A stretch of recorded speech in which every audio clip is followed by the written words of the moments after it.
Weird Writers presents How to Deal with Criticism, or the 3 L's.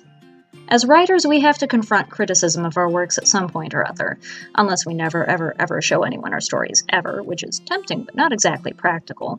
It's a tough prospect. Our writing is kind of like sending our beloved child to school, where they have to deal with the fact that not everyone will think they're the best thing since cinnamon toast. Toast. It's hard to hear that your writing may be less than perfect, and most of us end up metaphorically girding our loins at even the possibility of bad critiques. I don't think any of us ever get to the point where we develop a full armor.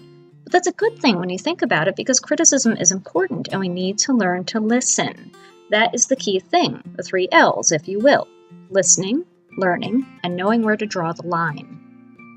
Number 1, listening. Is this you? Oh yeah, you've got an opinion about my work. Sure, great, isn't that nice? No, you say? Are you sure? Here's the thing about feedback.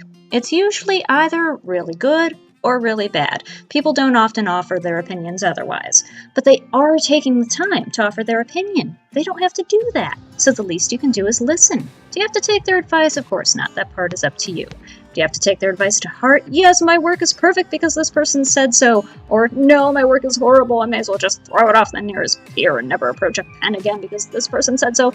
Of course not this either. Also up to you. The main thing to do is just to listen. You never know. What they say could be of benefit. Which leads me to number 2, learning. Take every bit of advice as though it's given to you by a teacher. Some advice will be helpful and some not so much, like classes in school. Wow, this metaphor just keeps going. A good rule of thumb is to carefully consider every bit of advice, even those that don't seem so helpful. And always consider the point of view of the person giving you the advice. For more on this, see the Platinum Rule video linked in the description. They may have a very valid reason for their comments. This last is particularly applicable when many people are making the same type of comment. Then you've got something worth considering, even if you don't agree with it. So ask yourself, why aren't you agreeing with it? Is it some plot point that's absolutely necessary, or is this something you can let go? Put aside your ego, readers know things too. Number 3, know where to draw the line. Don't take every piece of advice. Listen, consider. But at the end of the day, you're the one who needs to make the decision. I'm not going to leave it at you know what's best for your story, because sometimes you don't.